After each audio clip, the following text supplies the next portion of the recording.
बच्चा party fluid mechanics पे lecture 03। इसका बैटरी कम है, ध्यान रखना पड़ेगा कि स्विच ऑफ नहीं हो जाए चालू में, तो सारा वीडियो उड़ जाएगा। चलो आज डिस्कशन करेंगे हम पास्कल का लॉ।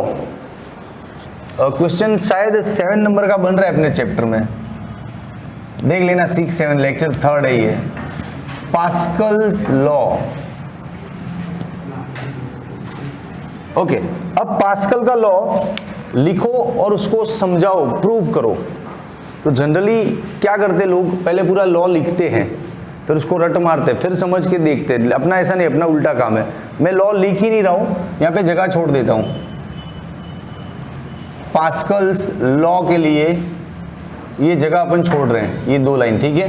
पूरा इसको प्रूव करेंगे, ड्राइंग से समझेंगे, फिर जब लास्ट में समझ में आएगा कि अच्छा ये बता रहे थे पास्कल बाबा, तो वहां से समझ के अपने खुद के हिसाब से लिखेंगे, अपन उल्टा काम करेंगे, ठीक है। चलो पास्कल को लॉ को समझना है तो रेस्ट फ्लूइड ले लो।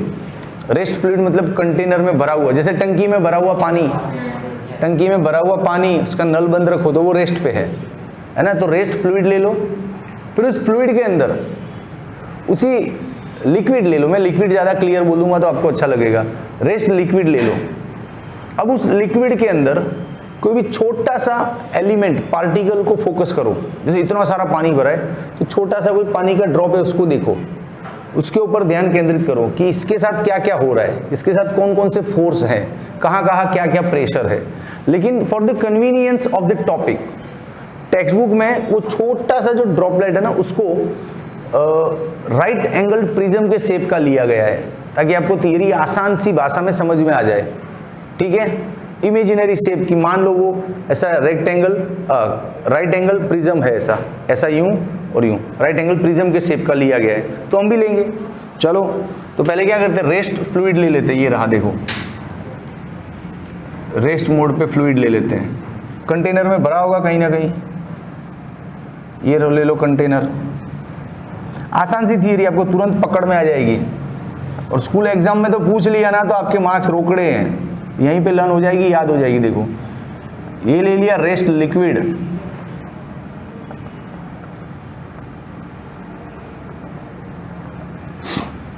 ठीक है। अब इसके अंदर कोई भी एक एलिमेंट ले लो छोटा, तो राइट एंगल प्रिज्म शेप का लेना है ताकि थियरी कन्वीनियंटली अपन से हैंडल हो जाएगी।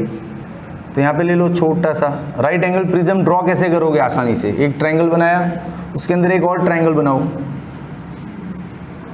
2 ट्रायंगल बने, अब यहाँ से कनेक्ट कर दो, हो गया आसान सा ड्राइंग। इसमें टाइम वेस्ट नहीं करना एग्जाम में। देखो क्या ट्रिक है, एक ट्रायंगल बनाया, उसी के अंदर दूसरा बना दो, फिर यहाँ से यूँ कनेक्ट कर दो, बन गया प्रिज्म, ठीक है। अब ये जो आपने लिक्विड का एक छोटा सा एलिमेंट इस शेप का सोचा है, इसके बारे में, इसके नामकरण तो करो। नोमेनक्लेचर क्या होगा, तो जैसे इसका नाम रख देते अपन ए, इसका नाम रख देते बी, और ये हो गया अपना सी, फिर ये हो गया डी ई एफ, ठीक है। अब इसके 3 सरफेस पे फोकस करो। कौन कौन से 3 सरफेस दिख रहे हैं, वो यहाँ पे सारे पार्टियाँ पड़े थे थर्मोकोल के, कौन ले गया, सफाई वाले ले गए सब। इसका ये जो 3 सरफेस की बात कर रहा हूँ, देखो कौन सा, एक तो ये नीचे वाला जिसका नाम हमने क्या रखा है BCFE, वो एक्चुअली ऐसे है, बोर्ड पे आपको ऐसे दिख रहा है लेकिन वो एक्चुअली ऐसे है। फिर एक ये वाला देखो ABED, वो ऐसे है, यूं है ना, है कि नहीं। और फिर जो तीसरा है ना ये ACFD, वो ऐसे है, यूं यूं यूं और यूं, ऐसा पूरा ट्रायंगल शेप का प्रिज्म है। 3 सरफेसेस हैं। अब इन तीनों सरफेस पे प्रेशर कैलकुलेट करना है मुझे। तो प्रेशर का बेसिक थॉट क्या है, pressure is equal to force per unit area. तो इन तीनों सरफेस पे प्रेशर कैलकुलेट करना चाहूँ तो इन तीनों सरफेस पे मुझे फोर्स और एरिया कैलकुलेट करना पड़ेगा पहले। फिर फोर्स और एरिया का रेशियो लूंगा तो प्रेशर अपने आप मिल ही जाएगा, है कि नहीं। तो चलो फोर्स लेते हैं, ड्राइंग करते हैं कि फोर्स कैसे लग रहा होगा। तो अच्छा, पिछले लेक्चर में पढ़ा था फोर्स कैसे लगता है, हाँ वो गाय वाला ऐसे पूरा समझाया था, गाय जावर मदर, है ना। फोर्स परपेंडिकुलर लगता है उसमें, नहीं आपके वो दूसरी बैच में बोला होगा फोर्स परपेंडिकुलर लगता है। तो ड्रॉ करो फोर्स को। चलो जैसे ये वाला सरफेस है नीचे वाला, इस पे परपेंडिकुलर फोर्स तो ऐसे दिखेगा ना, यूं है कि नहीं। तो ड्रॉ करो इस पे फोर्स, ये रहा परपेंडिकुलर फोर्स F1, ठीक है। फिर इस पे जो फोर्स लगेगा परपेंडिकुलर F2, और इस पे फोर्स परपेंडिकुलर लगेगा F3। ये परपेंडिकुलर है भैया, अरे ऐसे पार्टी है देखो, तो ये परपेंडिकुलर ऐसे ही होगा ना, है ना। हाँ, अब तीनों का एरिया वेक्टर भी ड्रॉ करना है। तो आपको ये तो पता है किसी भी सरफेस का एरिया वेक्टर कैसे ड्रॉ होता है। उस सरफेस को नॉर्मली आउटवर्ड, एरिया वेक्टर कैसे ड्रॉ होता है, नॉर्मली आउटवर्ड, परपेंडिकुलर आउटवर्ड। जैसे मैं बोलूं मेरे इस सरफेस का एरिया वेक्टर ड्रॉ करो तो जरा, तो ऐसे ड्रॉ करना है, परपेंडिकुलर आउटवर्ड। मैं बोलूं इस सरफेस का एरिया वेक्टर ड्रॉ करो, ऐसे। फिर इस फोरहेड का एरिया वेक्टर ड्रॉ करो भाई, ऐसे, समझा। तो इन सब का एरिया वेक्टर ड्रॉ करना है, तो वो भी फोर्स की तरफ परपेंडिकुलर ही ड्रॉ करेंगे, लेकिन आउटवर्ड। तो जैसे सबसे नीचे वाला सरफेस है, उसका एरिया वेक्टर परपेंडिकुलर लेकिन आउटवर्ड, है ना। तो करो ड्रॉ। चलो ये रहा एरिया वेक्टर A1, फिर इसका एरिया वेक्टर A2। थोड़ा इससे दूर इसलिए लिया ताकि स्पेस अच्छा रहे और ड्राइंग अच्छा दिखे अपने को। इसमें भी रहस्य मत ढूंढना कि सर इनमें तो इतना गैप रखा, इधर गैप इतना काहे रखा। अरे भाई इतना सारा रहस्य नहीं है फिजिक्स में, फिजिक्स में इतना रहस्य नहीं है। अरे ढूंढने वाले ढूंढ के लाते हैं यार, डाउट लेके आते हैं। बोले सर डाउट काउंटर रखो, डाउट काउंटर रखा तो ये लेके आए। बोले सर उस दिन ये वाली थियरी में आपने इधर गैप इतना रखा था, इधर इतना रखा। कुछ नहीं, मैं उस बच्चे के सामने हंसता और बोला जा बेटा घर जा, तेरा कल्याण हो जाएगा, अगली बार मैं गैप कम रखूंगा, बस ऐसा बोल देता हूँ उसको। तो गैप में कोई रहस्य नहीं है, ठीक है, बस चित्र अच्छा दिखे इसलिए मजे से लिखा। अब मैं प्रेशर कैलकुलेट करूं उससे पहले कुछ थियरी तो लिखूं। ये जो इतना ड्रॉ किया है इसको समझोगे तो 5-7 पॉइंट तो यूं ही लिख लिए जाएंगे आपके। चलो लिखते हैं। वेरी फर्स्ट पॉइंट क्या लिखेंगे? As shown in the figure, a container containing fluid at rest। चलो as shown से लिखता हूँ, आपको ये पसंद है ये लिखते हैं। As shown in figure, a container containing fluid at rest। Rest वाले मामले पे रेड लिख रहा हूँ, ये काम की इंफॉर्मेशन है। हाँ तो स्टैटिक फ्लूइड भी लिख सकते हैं, तेरी मर्जी, तेरा थियरी है, मेरा थियरी है ना, तो मैं अपने लिए लिखूंगा, ठीक है। चलो next point. Now consider a fluid element. इसी फ्लूइड का एक छोटा सा कोई एलिमेंट के बारे में सोचो और वो राइट एंगल प्रिज्म जैसा दिखता है, तो लिखो consider a fluid element having the shape of right angled prism. बराबर। चलो consider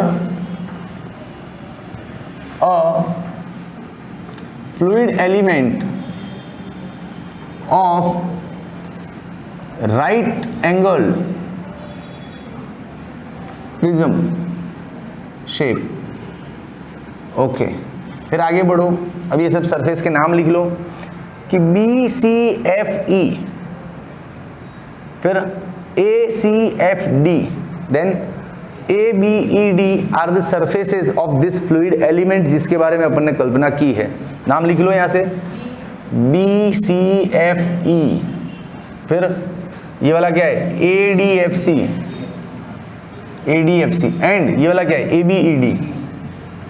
ABED are surfaces of fluid element। Done. चलो ठीक है बच्चा लोग, अब देखो फोर्स क्या लग रही है इन सब पे। तो ये वाले पे फोर्स लग रहा है भाई F1 और इसका एरिया क्या है A1। इस पे फोर्स लग रहा है F2 और इसका एरिया देख लो फिगर में A2। इस पे फोर्स लग रहा है F3 और इसका एरिया क्या है A3। अब मैंने यहाँ पे सिर्फ इतना लिख के बहुत सी जगह बचा ली है, के लिए आपको लिखना है। यहाँ पे क्या लिखोगे कि force acting on BCFE surface is F1 and its area vector is A1। ऐसा पूरा पॉइंट लिखना है आपको। फिर force acting on ADFC surface is F2 and its area vector is A2। Then this point. तो सर 3 पॉइंट और लिखोगे यहाँ पे, तो ये 3 पॉइंट और ये 3 पॉइंट, 6 पॉइंट का थियरी हो गया, बहुत हो गया। अब सीधा मैथमेटिक्स पे टूट पड़ो। चलो इसका मैथमेटिक्स थोड़ा सा समझने जैसा है। अब इसको मैं सिर्फ FBD बनाऊं, फ्री बॉडी डायग्राम, क्योंकि ये तो 3D दिख रहा है तो मजा नहीं आएगा अपने को। सिर्फ FBD में इतना ट्रायंगल दिखेगा अपने को, इतना ट्रायंगल दिखेगा, समझो दिखाई ट्रायंगल। अब यहाँ पे इस ट्रायंगल में यहाँ पे मान लेते हैं थीटा, ठीक है। यहाँ पे फोर्स क्या दिख रहा है, F1। आराम से, ड्राइंग थोड़ा टफ पड़ सकता है आपको। ये A1, यहाँ पे फोर्स क्या दिख रहा था, F3, और एरिया क्या दिख रहा था, A3। और यहाँ पे फोर्स क्या दिख रहा था, F2, और यहाँ पे एरिया क्या दिख रहा था, A2, ठीक है, ओके। अब ये दोनों तो इजी है, F1 A1 F2 A3, तो ये वर्टिकल है और ये हॉरिजॉन्टल है, कोई दिक्कत नहीं। ये टेढ़ा है, हाँ कंपोनेंट बनेगा, लेकिन कंपोनेंट में बड़ा दिमाग लगाना पड़ता है दोस्त, एंगल को लेके। अब आपने बोला सर कंपोनेंट बना दो, ले बना दिया कंपोनेंट, पकड़ ले, इसका कंपोनेंट ये हो गया और ये हो गया, बना दिया। अब इसमें किसको कॉस लिखूं, किसको साइन लिखूं, क्योंकि हमने तो वेक्टर में ऐसे समझा था कि भाई कोई भी वेक्टर है, जैसे वेक्टर ए, इसके 2 कंपोनेंट है, यहाँ पे थीटा है ना तो इसको ए कॉस बोल दो, और यहाँ पे थीटा नहीं है ना तो ये हो गया ए साइन, ऐसे ही सीखा था। अब यहाँ पे किसको कॉस किसको साइन बोलूं, थीटा किसके पास है, आई डोंट नो। तो यहाँ थोड़ा मैथमेटिकल पेच बनता है, समझने वाली चीज बनती है, रट नहीं सकते इधर हम लोग। पैटर्न तो पता है कि जहां थीटा दिखा वहां कॉस लिख लूंगा, लेकिन अब थीटा दिख ही नहीं रहा है, तो पहले थीटा लाओ, दिमाग लगाओ। तो लाते हैं थीटा, बड़ी आसान सी चीज है, देख। इसको थोड़ा बाहर रफ में करूं तो जगह वेस्ट नहीं हुए, वरना ड्राइंग गंदा हो जाएगा। देखो यहाँ पे थीटा है आपका, और ये क्या है आपका A2। इसका 2 कंपोनेंट आप लोगों ने क्या लिया, एक ये वाला और एक ये वाला। अब यहाँ पे आपको ये Z दिख रहा है क्या, तो अल्टरनेट एंगल के हिसाब से ये एंगल थीटा हो गया, तो इसको कॉस ले लूं। अरे कॉस लेने के लिए साहब थीटा इधर दिखना चाहिए, आपको तो ये थीटा नीचे दिख रहा है, अंदर कहाँ दिख, आपको यहाँ पे थीटा दिख रहा है ना इस ड्राइंग में, तो अभी तो अंदर दिखना चाहिए ना। तो देख भाई यहाँ पे थीटा होगा, और ये देख ये नॉर्मल है, हाँ, तो ये वाला पोर्शन क्या हो जाएगा, ये क्या हो जाएगा 90 माइनस थीटा। अब ये दोनों वापस नॉर्मल है, तो ये रिमेनिंग ये क्या हो जाएगा थीटा।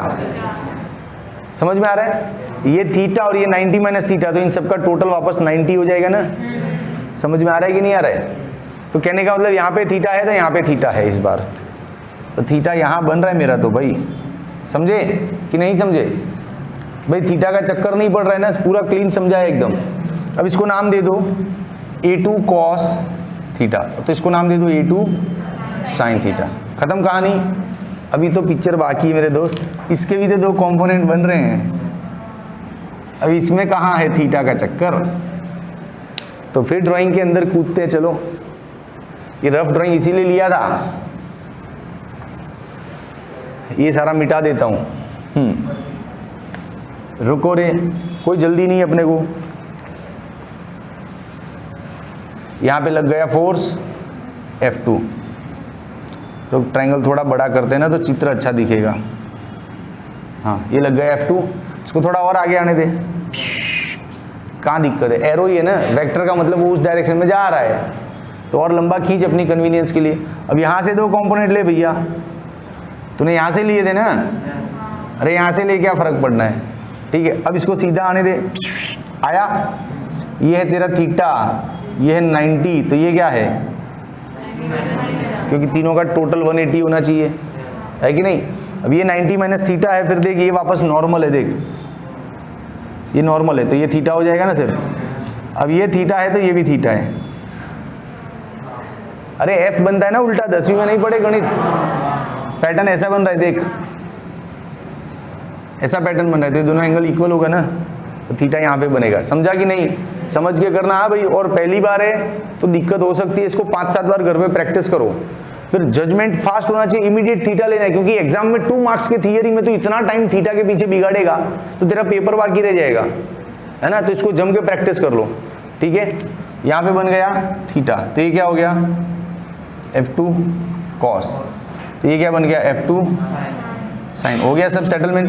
अब क्या लगता है आपको, ये जो एलिमेंट है ये बैलेंस्ड है या नहीं है? ये एलिमेंट बैलेंस में है या नहीं है ना? फ्लूइड आपका रेस्ट पे नहीं होता ना, तो ये ऊपर नीचे होता रहता है इधर उधर, लेकिन ये कुछ नहीं हो रहा है, रुका हुआ है वहीं पे। मतलब अब जब कोई एलिमेंट रेस्ट पे है, मतलब इधर का फोर्स और इधर का फोर्स इक्वल हो रहा है, तभी वो नहीं हिल पा रहा है। वरना किसी एक साइड का फोर्स ज्यादा होता ना, जैसे ये फोर्स ज्यादा है तो इसको यूं सरका देता, लेकिन ऐसा कुछ हो नहीं रहा है। मतलब सारा आमने सामने का फोर्स कैसा है, इक्वल। तो उसको नोटिस कर लो यहाँ पे। भाई कैमरामैन यहाँ पे कवर करना, देख लो जरा। इन इक्विलिब्रियम बैलेंस सिचुएशन में सामने सामने का फोर्स इक्वल होगा। जैसे देख F3 के सामने कौन है, F2 साइन, दिख रहा है ना? तो ये दोनों फोर्स इक्वल होना चाहिए। F3 is equals to F2 sine and one more force F1 के सामने कौन है भैया, ये दिख रहे दोनों अपोजिट, तो F1 is equals to F2 cos theta. फिर एरिया के बारे में भी देख, ये एरिया इधर है, तब ऊपर की तरफ कौन सा एरिया है, ये नहीं है, ये है ना, दिख रहे दोनों अपोजिट। अरे समझ में आ रहा है? हाँ, तो लिख लो। इतना जोर से कौन चिल्लाए भाई, इतना ज्यादा किसको समझ में आया? कॉस थीटा एंड A3 के सामने भी कोई ना कोई है, देखो ये रहा A3, इधर कौन A2 साइन, A2 साइन, बस ये इक्विलिब्रियम में ये सब इक्वल होता है। अब हम लोग कंप्लीटली फ्री मेंटली, हमको प्रेशर तक पहुंचना था ना। स्टार्टिंग क्या किया था हमने कि इस एलिमेंट पे सारा प्रेशर कैलकुलेट करते हैं, तो प्रेशर के लिए हमने F और A को इंट्रोड्यूस किया था। अब F और A की सारी जिम्मेदारियां, रिस्पॉन्सिबिलिटीज खत्म हो गई, सीधा प्रेशर पे टूट पड़ो। जितना आसान करना था सारा गणित लगा के कर दिया। अब चलो प्रेशर, सबसे पहला इस सरफेस पे लेते हैं, BCFE पे प्रेशर 8 BCFE सरफेस। फिर दूसरा किस पे लेंगे, ये वाले सरफेस पे प्रेशर लेंगे, प्रेशर 8 ADFC सरफेस। फिर लास्ट वाला किस पे लेंगे, प्रेशर 8 क्या नाम था उसका, ABED। कैमरामैन अब आपको खड़ा होकर इसको चेक करना पड़ेगा कहीं कुछ छूट नहीं जाए। ठीक है, चलो प्रेशर का फॉर्मूला लेते हैं, P1 is equal to F1 upon A1। अब F1 को रिप्लेस कर दो इससे, F2 कॉस से, F2 कॉस, और A1 को इससे रिप्लेस कर दो, A2 कॉस, कैंसिल। तो फाइनली P1 का आंसर क्या आया, F2 अपॉन A2। कवर करो इसको, नाम दे दो इक्वेशन 1। क्लियर? अब प्रेशर एट ADFC P2 मतलब F2 अपॉन A2, तो इसमें कुछ करने की जरूरत ही नहीं है। क्यों? है ही नहीं कुछ, देख ले क्या करेगा, क्या करेगा, कुछ नहीं है, जाने दे, छोड़ दे इसको, माफ कर। अब तीसरा वाला, भाई कैमरा मैंने यहाँ तक कवर करो यार, तुम बैठ मत जाओ, मेरे को बेचैनी हो जाती है थोड़ा सा, तो कैमरे को यूं नीचे कर दो। हाँ चलो, pressure P3 F3 upon A3, F3 कितने, ये रहा, F2 sine upon A2 sine, sine निकला, आंसर क्या है, F2 अपॉन A2। मतलब P3 भी क्या है अपना, F2 अपॉन A2। अब ये क्या कह रहा है तुमसे, हाँ तीनों सरफेस पे प्रेशर इक्वल आया, तीनों की तीन सरफेस पे, इस पे भी जो प्रेशर है वो, फिर इस पे जो प्रेशर है वो, और इस पे जो प्रेशर है वो, तीनों पे प्रेशर इक्वल आया। यही पास्कल बाबा समझाना चाह रहे थे कि रेस्ट फ्लूइड है ना, तो उसके अंदर pressure is same at all points, सारे पॉइंट पे प्रेशर सेम है। कोई पॉइंट इधर नीचे है, कोई इधर ऊपर है, उससे फर्क नहीं पड़ना है, सारे पॉइंट पे प्रेशर कैसा है, सेम। समझ में आया? तो अब चलो पास्कल का लॉ लिखते हैं, लिखो इधर जो हमने बाकी छोड़ा था, क्या कि pressure is same at all points in fluid. Fluid कैसा, एट रेस्ट। ये है पास्कल बाबा का सेंटेंस। बोलो कहाँ टफ था, समझ में आ गया? तो चलो अब स्क्रीनशॉट ले लो इसका। 1 मिनट स्क्रीनशॉट तो ले रहे हैं, सुनो पहले। थियरी में कहाँ कुछ दिमाग ज़्यादा लगाना है, सबसे पहले आपको एक रेस्ट फ्लूइड लेना है, लिख दिया पॉइंट कि रेस्ट फ्लूइड कंटेनर में भर दिया। फिर सीधा इस प्रिज्म पे नज़र गड़ाना है, तो लिख दो कि प्रिज्म है। फिर प्रिज्म की तीनों सरफेस के नाम लिखने, लिख दो। फिर तीनों सरफेस पे प्रेशर एरिया, फोर्स एरिया लिख दो। फिर छोटा सा गणित लगाओ यहाँ पे थीटा के बारे में, बात खत्म। थीटा देख आमने सामने ही बन रहा है, इसके ऊपर वाले के साथ बन रहा है, इसके नीचे वाले के साथ, हॉरिजॉन्टल के साथ थीटा ही नहीं बन रहा है। जिसको रटना है थियरी उसके लिए हेल्प है, जो एंगल में दिमाग नहीं लगाना चाहता उसके लिए ये है कि दोनों के केस में हॉरिजॉन्टल के साथ एंगल नहीं है, देख लो हो गया रट्टा। लेकिन मैं पूरा ज्ञान देके समझाया, वो फिजिक्स की सच्चाई वही है, वैसे ही पढ़ाई होती है। लेकिन कुछ बच्चा है जिसको साइंटिस्ट नहीं बनना है, साहब मेरे को तो सिर्फ मार्क्स लेना है, तो याद रख ले पास्कल वाली थियरी में हॉरिजॉन्टल के साथ एंगल है ही नहीं, देख ले हो गया रट्टा, सिर्फ वर्टिकल के साथ एंगल है, बात खत्म। क्लियर? चलो ले लो स्क्रीनशॉट। ओके बच्चा पार्टी, अब दांसू क्वेश्चन है भी। Pressure due to liquid column, liquid fluid समझ लो आप, लिक्विड बोल दो, लिक्विड का कॉलम है तो उसकी वजह से प्रेशर क्या है, तो हम आंसर जानते हैं क्योंकि पिछले लेक्चर में डिस्कस हो गया था, रो जी एच। उसको प्रूव करके लाना है, तो लाते हैं ना। इसमें भी क्या करते हैं, थोड़ा सा फ्लूइड ड्रॉ करते हैं, उसके अंदर कहीं ना कहीं कोई एलिमेंट लेते हैं और प्रेशर चेक करते हैं। इजी थियरी है, पास्कल जितना लंबा नहीं है, आसान थियरी है, आपको सीधा समझ में आएगा। देखो ये रहा कोई कंटेनर, हो गया, अब भर दो इसके अंदर लिक्विड,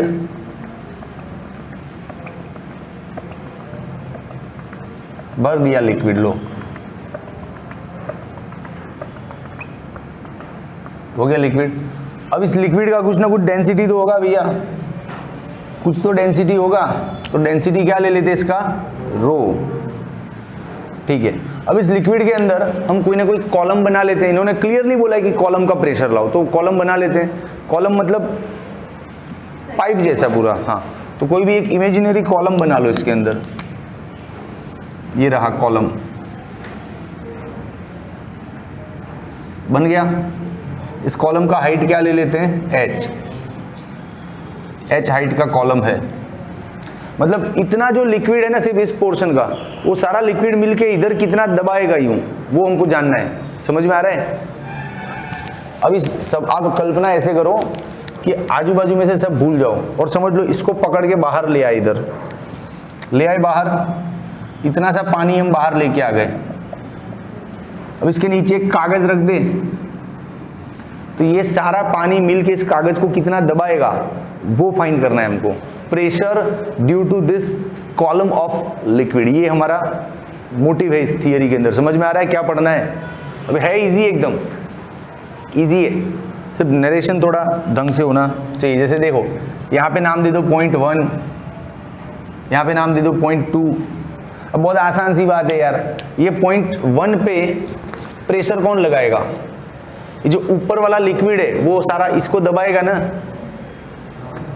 आपको फाइंड क्या करना है, यहाँ का प्रेशर, वो तो आ जाएगा आंसर में, लेकिन अभी मैं इस कॉलम पे ओवरऑल प्रेशर चेक कर रहा हूँ कि ये वाले 0.1 को कौन दबाएगा, ऊपर का लिक्विड यूं दबाएगा, तो प्रेशर इधर ड्रॉ होगा, तो उसको नाम दे दो P1, ठीक है। अब ये जो नीचे वाला सरफेस है उसको ये नीचे वाला लिक्विड यूं दबाएगा कि भाई इधर दब जा, चल, है कि नहीं, तो उसकी वजह से प्रेशर आएगा यहाँ पे P2।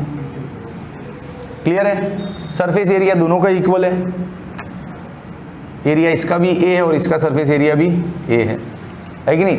अच्छा, अब एक और फोर्स यहाँ पे है जो हमारे ध्यान में नहीं आ रहा है, वेट, वजन। ये इतना लिक्विड है तो इतने लिक्विड का कुछ वजन भी होगा, वो वजन किधर ड्रॉ होगा, डाउनवर्ड। वजन हमेशा ऑब्जेक्ट को कहाँ खींचता है, नीचे, तो इसका वेट भी तो होगा W is equals to mg। mgh तो पोटेंशियल एनर्जी होता है, ये सिर्फ mg ना।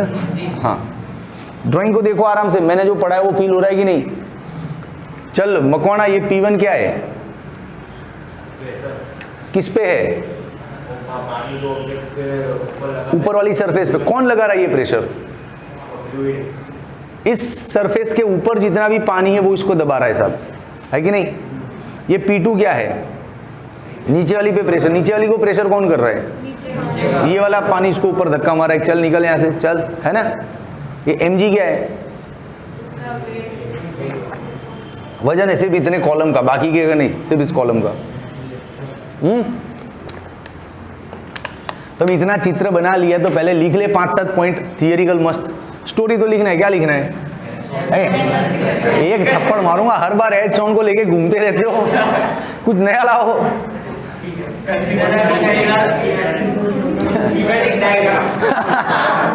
स्कीमेटिक डायग्राम गुजराती में बोल दो, आकृति में दर्शाया मुझे। बराबर आयुष सही पकड़ा है। चलो लिखते हैं इसको कि in figure a liquid is filled into a container at rest. In figure a liquid of rho density is filled into a container। ठीक है भाई, फिर और लिख दे।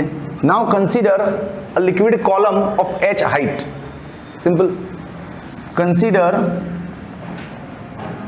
a liquid column of h height। Done. फिर और आगे बढ़ो, लिखो कि 8.1 pressure is P1, 8.2 pressure is P2, 8 place 1 pressure is P1, 8 place 2 pressure is P2। खत्म। जो ऑब्जर्व कर सकते थे किया और लिख दिया। अब फोर्स की बात करते हैं। तो बच्चों को नॉर्मली जनरली यही फोर्स दिखता है कि mg है सर। अरे और भी 2 फोर्स है, आप सोचा नहीं उसके बारे में। कौन सा फोर्स बताता हूं, देख। प्रेशर क्या है? प्रेशर एक प्रकार का फोर्स ही है। प्रेशर जो लगता है पर यूनिट एरिया पे लगता है तो फोर्स, ताकत ही है, इसको दबा रहा है कि दब जा तू, है कि नहीं? तो pressure is also a force but it is पर यूनिट एरिया एग्जैक्टली। तो यहाँ पे प्रेशर है तो फोर्स भी तो पैदा कर रहा होगा, ये दबा रहा होगा उसको। तो यहाँ पर भी कुछ फोर्स है जो हमने ड्रॉ नहीं किया, तो यहाँ पर भी कुछ फोर्स है जो हमने ड्रॉ नहीं किया। लेकिन ये पता है कि यहाँ पे फोर्स यूँ डाउनवर्ड लगेगा, इसको नीचे दबाएगा। यहाँ पे जो फोर्स है वो अपवर्ड लगेगा, इसको ऊपर लेके जाएगा, है ना? और ये mg 3 फोर्स है इधर। तो फोर्स का लिस्ट बनाते हैं, चलो और समझते हैं इसको। Least of forces on this column. इस कॉलम पे क्या क्या फोर्सेज लग रहे हैं, लिस्ट बनाते हैं, चलो।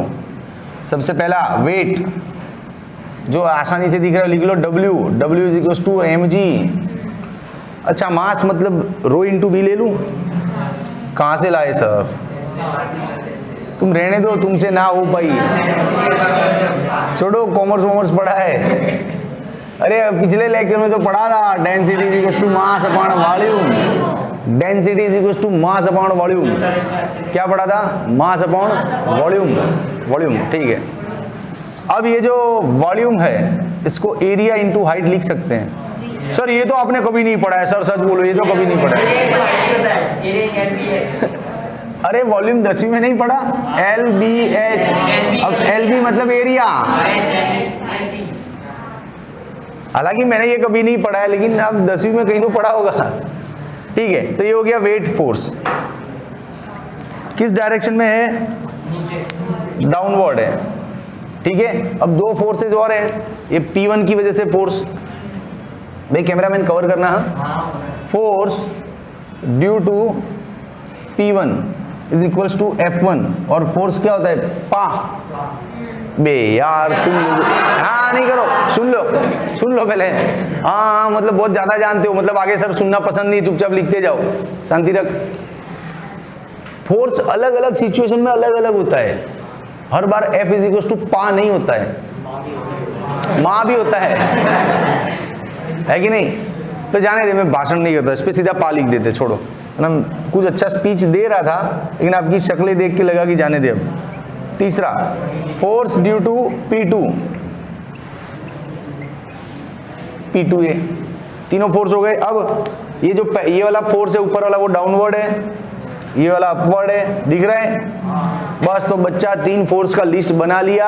अब हमको पता चल गया रहस्य कि ये इक्विलिब्रियम में है, मतलब जो फोर्स इसको नीचे ले जा रहा है वो सारा और जो ऊपर ले जा रहा है वो सारा इक्वल है, इसीलिए ये टिका हुआ है कि नहीं? तो लिख दो point, in equilibrium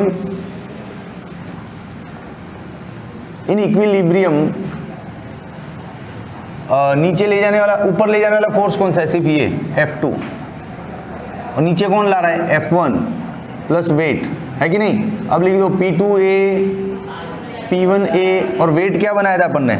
row AHG, row AHG, area area area निकला P2 माइनस P1 रो HG, ले खेल खत्म तेरा, आ गया रो HG। रुक, P1 को उधर रख ले बस, रो HG, इसको क्या बोलते पता है? एब्सोल्यूट प्रेशर बोलते। क्या बोलते हैं? Absolute pressure. सर लेकिन हमको तो क्वेश्चन में फ्लूइड कॉलम का प्रेशर पूछा है, तो वो भी सिखा रहा हूं, रुक तो सही। इसको एब्सोल्यूट प्रेशर मतलब P2 वाला जो पॉइंट है ये वाला, वहां पे टोटल इतना फोर्स प्रेशर बन रहा है। कौन कौन दे रहा है इधर फोर्स? एक तो ये कॉलम दबा रहा है और उसके ऊपर का पानी वो भी दबा रहा है, सब मिलके इसको दबा रहे हैं ना, तो दोनों का टोटल आ गया, देख ले। इसलिए बोलते हैं P2 प्लेस पे एब्सोल्यूट इतना प्रेशर, इसकी वजह से भी और जो ऊपर वाला है उसकी वजह से भी, सब मिलके दबा रहे हैं उसको। समझा कि नहीं? समझा कि नहीं? है ना? तो ये हो गया एब्सोल्यूट प्रेशर। अब P1 को इधर ले आओ, रो HG, ये क्या हो गया? ये हो गया गेज प्रेशर। क्या बोलते हैं इसको? Gauge pressure. और ये है अपना answer, pressure due to liquid column, rho HG। अब गेज प्रेशर कैसे बन रहा है? रुक,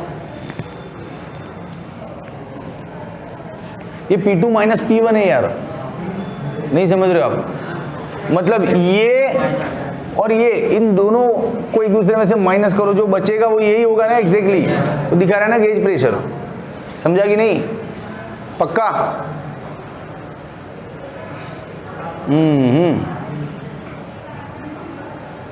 समझा? सही में हो गया अपना काम। अब इसमें एक और वेरिएशन है, एक और वेरिएंट है इसका, कि मान लो ये जो कॉलम आपने इतना अंदर लिया है, इसकी जगह सरफेस पे लिया होता तो ऊपर का लिक्विड हट जाता, सिर्फ नीचे, लेकिन ऊपर का लिक्विड हट जाता, लेकिन बाहर की हवा तो, हाँ, एटमॉस्फेरिक प्रेशर आ जाता उस पर। Very good. तो लिखो कि if column is 8, surface P1 becomes pressure of air. तो अप्लाई कर दो, रो GH, खेल खत्म। अब थियरी तो पढ़ने को पढ़ लिया, लेकिन इसमें ज्ञान अभी बाकी है, मुझे ज्ञान देना है कुछ आपको। तब इसका स्क्रीनशॉट ले लो, फिर बढ़िया ज्ञान देता हूं। चलो ओके बच्चा party, as charging is getting very low, तो हमको फटाफट निपटाना है। एक छोटी सी डिस्कशन, जैसे कोई बड़ा सा तालाब भरा पड़ा है, ठीक है? तालाब के सरफेस से एग्जैक्टली नीचे जाओ, बॉटम पे कोई चीज है, उस पे प्रेशर कितना, और तालाब की डेप्थ है 10 मीटर, समझ लो। कॉमन सेंस की बात है, देख ये रहा तालाब, तुझे ये एब्सोल्यूट प्रेशर और गेज प्रेशर क्या है ना, वो क्लियर करने की कोशिश कर रहा हूं। पढ़ने को तो थियरी पढ़ लिया बच्चा, लेकिन ये चीजें कहां काम आएगी, तो वो सिखा रहा हूं, वो टेक्निक, प्रैक्टिकल नॉलेज। कि तालाब है भाई, ये रहा तालाब, देख लो तालाब, ये तालाब का बॉटम है, डेप्थ कितना है उसका 10 मीटर। तालाब में क्या भरा होता है? शरबत, पानी। तो अंदर का जो मटेरियल है उसका डेंसिटी क्या है? 1000। ये बोलने वाली बात ही नहीं है, लेकिन बच्चे पूछते सर डेंसिटी क्या लेंगे? अरे अंदर शरबत डाला है क्या? अंदर दूध का तालाब है क्या? शहद भरा हुआ है, पानी है, तो 1000 ले ले भाई। ओके, अब यहाँ पे बॉटम पे प्रेशर कितना, तो यहाँ पे प्रेशर कौन लगा रहा है वो देख। इसके ऊपर का जो फ्लूइड है ना, ये पूरा, ये लिक्विड, ये पूरा कॉलम इसको दबाएगा, और उसके ऊपर की जो हवा है ना वो भी। तो यहाँ पे टोटल प्रेशर क्या आएगा? ये कॉलम का रो HG, और हवा का क्या आएगा? एयर। समझा? अब पानी का डेंसिटी ले ले 1000, हाइट है 10, G 9.8 लेते हैं, मैं इस बार 10 ले रहा हूँ, मेरे पास कैलकुलेटर नहीं है। और प्रेशर ऑफ एयर कितना होता है? 1.013। लेकिन मुझे ये पॉइंट लेने में इंटरेस्ट नहीं, मेरे पास कैलकुलेटर नहीं है, मैं 10⁵ लेता हूँ बस। 10⁵ प्लस 10⁵, ट्वाइस ऑफ 10⁵, इतना प्रेशर है यहाँ पे एग्जैक्टली। अब मैं बोलूं सिर्फ तालाब के पानी की वजह से कितना प्रेशर है, तो ये हटा दे, ये हो गया एब्सोल्यूट प्रेशर। लेकिन सिर्फ इस गेज का प्रेशर क्या, इस पानी की वजह से प्रेशर क्या है, तो पी हटा दो, रो एच जी आंसर। समझा कि नहीं? तो ये आपको पढ़ाना चाह रहा हूं। अब इसके साथ लगे आते एक छोटी सी थियरी है, क्वेश्चन 9 अपना, हाइड्रोस्टेटिक पैराडॉक्स। मैं फटाफट बोलूंगा, बहुत इजी है। हाइड्रोस्टेटिक पैराडॉक्स क्या बोलता है कि आपका जैसे कोई कंटेनर है अलग अलग शेप वाला, समझ लो ये रहा, इसको खुला रखूं, नली को यहां से डालो, यहां से निकले, ऐसे ही रखें। अरे मूर्खा, बंद कर इसको, ना यहां से डालते जाओ, निकलता जाएगा, एक्सपेरिमेंट होगा ही नहीं। हाँ, तो इसको बंद रखा करो। अरे करते हैं रे कुछ बच्चे ऐसा, इसलिए मेरे को याद आ जाता है। कुछ बच्चों को नली ड्रॉ करने का बोलो ना तो ऐसे ड्रॉ करते हैं और पानी बना देते हैं। अब मैं सारा सोच में पड़ता हूँ, मैं क्रिएटिव आदमी, तो ये पानी रुका कैसे, गिर क्यों नहीं रहा है? फिर उस बच्चे को बुलाता हूँ, पेपर चेक करते, आजा बेटा, इतना पानी रुका हुआ कैसे, जादुई पानी है? बोले अरे सर सॉरी यार भूल गया, तो उससे ड्रॉ करा था, कर इधर ड्रॉ। समझा कि नहीं? तो ये जादुई पानी नहीं है कि रुक जाएगा, सपोर्ट दो उसको, तो यहाँ पे सपोर्ट दे। अब इसका अलग अलग शेप बना दो, जैसे कि ये शेप बनाया, फिर एक ऐसा शेप बना दो। अब यहाँ से आप लिक्विड डालोगे, लिक्विड पहले तो यहाँ तक भरेगा, पूरा भरेगा, फिर थोड़ी देर बाद आप इसको बंद कर दो डालना, तो ये सारा लिक्विड एक सर्टन हाइट पे सेट हो जाएगा, यूं सर्टन हाइट पे सेट हो जाएगा और इक्वल हाइट पे आएगा। देखो शेप अलग है, डिफरेंट शेप्स हैं, डिफरेंट शेप है, फिर भी हाइट इक्वल है, सबका अमाउंट अलग है। अमाउंट का स्पेलिंग किसको आता है बोलो तो? हद करते हो यार, अमाउंट सबका डिफरेंट है, फिर भी हाइट सेम है। इस फिनोमिनन को बोलते हैं हाइड्रोस्टेटिक पैराडॉक्स। और दोस्त समझ, सबका अमाउंट अलग है, हाइट सेम है, ये सारा मिलके है ना, इस बॉटम पे प्रेशर इक्वल बनाएंगे ये सब लोग, इक्वल प्रेशर, क्योंकि प्रेशर सिर्फ हाइट पे डिपेंड करता है, रो एच जी, सबका सब पानी है तो डेंसिटी सबका सेम है, हाइट सबका सेम है और जी तो सबके लिए सेम रहता है। तो ये सब लोगों का प्रेशर कैलकुलेट करोगे ना इस पॉइंट पे, तो इसकी वजह से यहाँ पे प्रेशर, इसकी वजह से यहाँ पे प्रेशर, इसकी वजह से यहाँ पे प्रेशर इक्वल आएगा। इस फिनोमिनन को बोलते हैं हाइड्रोस्टेटिक पैराडॉक्स। याद रखना, शेप अलग है, अमाउंट ऑफ मटेरियल भी अलग है, लेकिन हाइट सेम है और प्रेशर सेम है। क्लियर? ले लो स्क्रीनशॉट, चलो बाय बाय।